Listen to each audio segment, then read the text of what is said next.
बात छत्तीसगढ़ की सियासत की, जहां के खैरागढ़ में उपचुनाव होने जा रहा है। सभी राजनीतिक दलों ने अपने उम्मीदवारों की घोषणा कर दी है।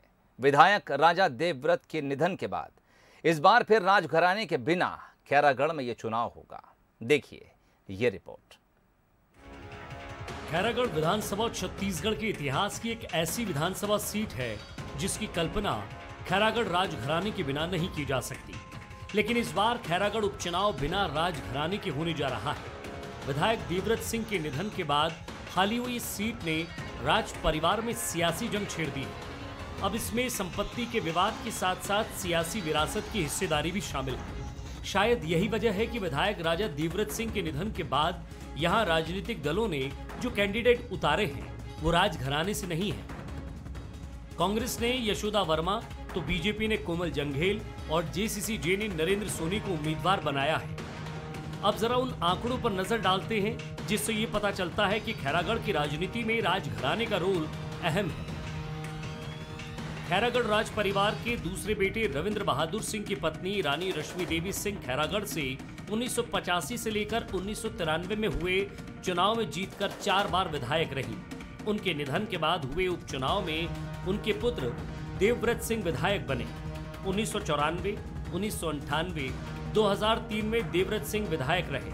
2007 में उपचुनाव में ये सीट जरूर राजघराने से दूर रही, लेकिन चुनाव राजघराने की बहू पद्मा सिंह ने लड़ा। 2008 से 2013 के चुनाव भी राज परिवार के साये में हुए। 2018 में एक बार फिर एंट्री करते हुए देवव्रत सिंह ने यहां से चुनाव जीता। मैं हमेशा से सन 1990 से मैंने प्राथमिक अपनी कांग्रेस की सदस्यता ग्रहण की थी और उस 1990 से लेके आज तक का सफ़र मेरा हमेशा कांग्रेस के साथ ही रहा है। मैं तब से आज तक कांग्रेस की ही सदस्यता ग्रहण करी हूँ और सदस्य हूँ। जब मैं शादी होके आई थी तो राजा साहब 10 साल से नेतागिरी से बाहर थे, मतलब किसी पद से बाहर थे ना। आप लोग को पता होगा कि मैंने कितनी मेहनत करा था उनको वापस उस जगह पे लाने के लिए, अपनी पूरी जान लगाई। उसके बाद क्या मैं नेतागिरी में दोबारा देखी गई? कहीं पे मैं नेतागिरी करती हुई देखी गई? सिर्फ उनके लिए मैंने मेहनत किया था। किस तरीके से मैं उनको वापस लेकर के आ पाई थी वो देखा नहीं गया किसी से। मार डाला लोगों ने उनको। अब उनकी जगह पे वो चुनाव लड़ना चाहती हैं। राज परिवार की लड़ाई की वजह से सियासी हिस्सेदारी भी बढ़ गई और इस बार किसी राजनीतिक दल ने इस परिवार पर भरोसा नहीं जताया। जनता कांग्रेस जोगी से जहां देवव्रत सिंह विधायक थे तो वो कांग्रेस में वर्षों तक विधायक रहे। दोनों ने राज परिवार से किनारा कर लिया। ऐसे में राज परिवार के सामने सियासी अस्तित्व का खतरा मंडराता दिखाई दे रहा है।